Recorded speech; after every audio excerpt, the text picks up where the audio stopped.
this is to my daughters, a lot of the, 10, 12, 13-year-old girls, a lot of the teenagers in high school, even some of the college students, man, right now that's getting ready to go through something, that's going through something, or that's been living with certain things that's happening to them. A lot of you guys are getting ready to go through boys wanting you and liking you. Your hormones are jumping. Things are going on with you that moms and pops don't even understand right now.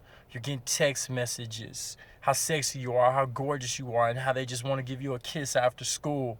And it feels so good, but it feels so wrong at the same time, because if mom and pops ever find out, they're going to kill you.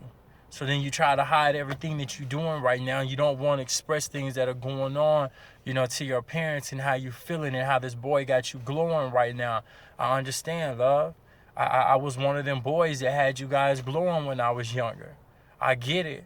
But don't ever fear coming to us as your parent. Don't ever fear letting us know what's really going on and talking to us, because we've been there. Now, some parents are really hard and they don't want to hear that your hormones is jumping. They don't want to hear the fact that their 12 and 13-year-old little girl or 16-year-old son, whatever's going on, is horny right now. They're thinking about sex right now. They're thinking about doing the most, so they've already done it right now. That's something that we really don't want to admit as parents. We don't even want to think about it. But the reality of it is I'm letting you know right now, if you can't talk to your parents, then you definitely can talk to me. I consider all the beautiful little girls and all the boys out there as my sons and my daughters, for the simple fact I know some of y'all can't come talk to your parents. But if you feel the need to reach out to me or reach out to somebody who you can talk to them. It's no big deal. It's nothing wrong with saying that, listen, I've had sex. Baby, please just protect yourself. If I can't stop you, then protect yourself. But one thing I can tell you, or a few things I can tell you is that, look, love, you don't never have to prove yourself to this young man. Sex doesn't make you beautiful, all right? Buying him things doesn't make you beautiful. Listening to him and letting him yell at you, baby, you a child. The only person that should be raising their voice to you is your parents. No boy, no man, nobody. Don't be influenced by the older male telling you he can do more for you than what your age can. That may be true, but at what cost, at what price? Because, love, nothing is for free. I can promise you that. So you give this older man everything that you want, everything that he requires or desires from you, and now what? You owe him your physical? And you left with a sense of emptiness. Why did I do this if somebody ever finds out? So now you have to love in fear. You have to love in shame. That's no way to be. As amazing as you are, the future that you hold, everybody always tell you can be anything that you want to be, but they don't take the time to show you. Well, I'm going to show you. I don't care if I got to travel from city to city. I'm going to show you and let each and every one of you know how amazing you could be and just how close you are to your dreams. If you can walk up to it and touch it, you can have it. So tell your parents to take you to go look at $1 million homes and look at $200,000 or $300,000 cars. Sit down, hold the steering wheel, smell the leather, and know what it feels like to be a boss. Understand that you can have anything that you want, and if you can walk up to it and touch it, love, you can have it. So don't ever think that regardless of what situation you in or where you come from or how you was raised or whatever's going on, that you can't have that. I'm here to tell you, don't ever call these boys and these young men daddy. They never will be your father. And I apologize for some of the fathers that's not there for y'all right now, to the young boys and to the little girls. But for the little girls, no man will ever be your father. This is to the women that's listening as well. Stop calling us daddy and poppy. We're not your fathers.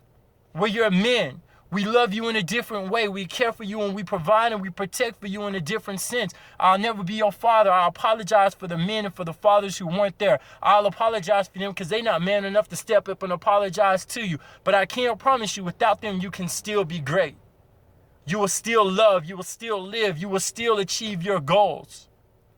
You don't need to confine in another man. You don't need to be clingy to a male. You don't need to feel like that this man is all that you have. You don't need to let him hit on you and discipline you because your father never did that. And you have a sense of urge to let a man control you because you never had no control from a male figure in your life. Love, you don't need that. You can control yourself. It's called your heart, your desires, and your willpower. Allow that to happen. You don't need a man for that. So to all of my beautiful daughters and my amazing sons, please don't get caught up in this sexual life at a young age. Please protect yourself. Don't spread these diseases. Please do not have children. Even if your parents don't push college, just go walk around your local college. See the lifestyle. Sit in one of the classes. Just tell them you want to participate. Reach out to someone just to get a feel for what it's like. Go on that Bentley lot. You never seen a Ferrari? Walk up to the Ferrari lot and tell them, I'm going to have it one day. Write a letter to the owner and tell them I'm going to have it one day. And when you get it, ask them, do you still have that letter? Because I made a copy. And I told you 10 years ago I will be back for this car. And now I've come back for not only this car, but the one next to it as well. Because I told you I was coming for it. I worked hard for it, so I'm going to have it. So to all of my children out there, to all of the little girls that's going through something, through all of the boys, the ones that's been raped, molested, touched, you feel weird, you're insensitive, you don't know what's going on, you can't control your emotions. I've been there, man. I understand that shit. If no one else understands, I understand that. I promise you, I get it. But you do not have to hide that from nobody. And if you can't reach out to your parents, find somebody that you can reach out to. We'll buy you condoms. We'll get you education. We'll show you how to protect yourself. We'll teach you more about what your parents don't teach you about. And I'm not saying your parents ain't good parents. What I'm saying is that, look, we love you. I individually love each and every single one of you out there, and I'm never going to stop loving you. And I know I put a lot of attention to these women that are hurt, but think, love, they hurt because at your age, a young man got a hold of them and had their mind gone, and they were raised the wrong way. Well, it starts with each and every one of you guys, the youth, our children, our future. And so I care about you. I care about you like nobody else care about you. I dream about y'all every night, man. I worry if y'all is safe when y'all crossing that street to look both ways. I want to make sure that nobody's putting their hands on you and that they doing you wrong. If I could reach over and hold every single one of y'all and make sure that y'all is good and talk to you, and to the homies that feel like they don't want to come out and express their emotions, I'll give you dap. Gee, we can sit at the park and have a conversation. We can holler at each other. We can see what's good, and you can let me know what you're going through. I promise you, we can work it out, man. You don't have to do all the things that everybody else is doing, because then you become what everybody else is becoming, and a lot of people ain't becoming shit. They're not becoming nothing. So in order to have the things that nobody else is doing, you have to be a proud young man, a proud young woman, and do the things that nobody else is doing in order to have the things that nobody else is having. You have to be different. Being different isn't bad. Being different means you're special. That means that you're amazing. That means that you're actually going to be somebody because you chose to have strength that somebody else didn't. And remember, man, if nobody else ever told y'all this, I love every single one of y'all. And this is truthfully just the beginning for y'all and for everybody else that needs this.